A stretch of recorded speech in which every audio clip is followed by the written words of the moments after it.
My name is Iracelis Escalante, and today I chose prompt number 2, which is basically to describe a movie character or TV show character with some sort of brain damage or like something that relates to like the topic. I chose the movie 50 First Dates starring Drew Barrymore and Adam Sandler. I want to start off by like the plot of the movie. Basically, the movie is about this girl named Lucy. She got in a car crash on October 13th, which is her father's birthday.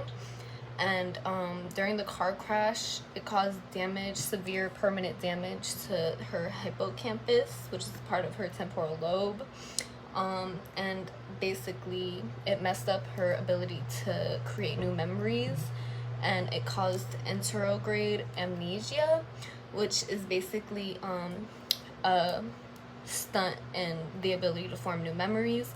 So she's able to remember long-term memories and things that happened before the crash, but anything after, it immediately like it leaves her brain the moment that she goes to sleep. So she wakes up every day still thinking that it's her father's birthday, October 13th, and her family basically cares for her, and they print out a bunch of newspapers from that day, and they basically make her think that she's just reliving this day every day. Like, she doesn't know that she got in a car crash until eventually this sailor who comes to, I think they're in Hawaii, I'm really not sure the setting, but they're on like an island, and he comes and he stops there for a bit. He makes like a stop in his like trip that he's like sailing around the world, and he meets her at a diner, and he falls in love with her instantly. And then he eventually like gets to know her or whatever, and then the next day he goes to her and he realizes like this girl doesn't remember me, like she treated him like a stranger basically, due to her having anterograde amnesia. And he basically like is determined to like get this girl to remember him, because he eventually talks to her family, and they explain to him like, oh, she has this wrong with her, she doesn't know, but she basically does the same thing every day, wears the same thing every day, eats the same thing every day.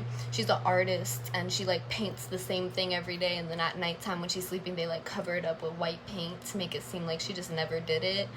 And it's honestly really sad, and he realizes like this is not a life that like somebody should be living, especially the girl that he's in love with.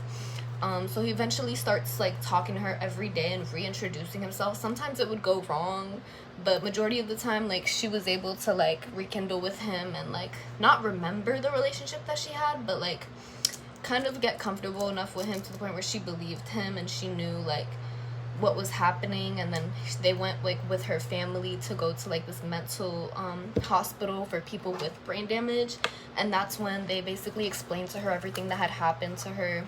And she goes there about like 6 times throughout the movie. It's like a constant like cycle of them like letting her know what happened, her not believing it, wanting to find out for herself, going to the hospital, them telling her what happened.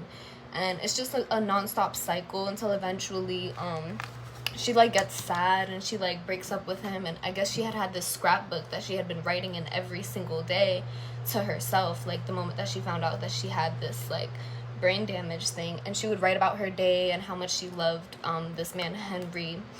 And she eventually burned it because she was like, I'm done, like I can't do this to the people that I love anymore, you know, like she just felt bad. Until eventually they took some time apart, they rekindled, and when they rekindled, he found out that she had been remembering him kind of like through her dreams. She had been dreaming about a man who looked just like him. She was dreaming about him, and she would like paint pictures of him, and she just didn't know who this was, but she was just constantly having reoccurring dreams about him. And eventually at the end of the movie, he finds a way to like make a film, and she watches the film every single morning, and it basically like sums up their relationship and everything that they've been through and everything that's happened with her in the past like couple years since the brain damage took place. And eventually they live happily ever after, and she never regains the ability to like create new memories, but they learn how to cope with it and like work around it. And it's honestly one of my favorite movies. I don't know if a lot of people have seen it. I'm pretty sure it's a pretty popular movie with Drew Barrymore and Adam Sandler. But I don't know, when I first read the prompt, this is just immediately what I thought of. So, and honestly, it really does relate to the topic, because I remember reading about the hippocampus and like, you know, what it does. And it's just crazy how like that's exactly like what went on in the movie. Like, she got severe damage to her hippocampus, she's unable to create new memories. And yeah, it's just a sad reality that some people honestly in this world probably face. And yeah, that's it. Thank you.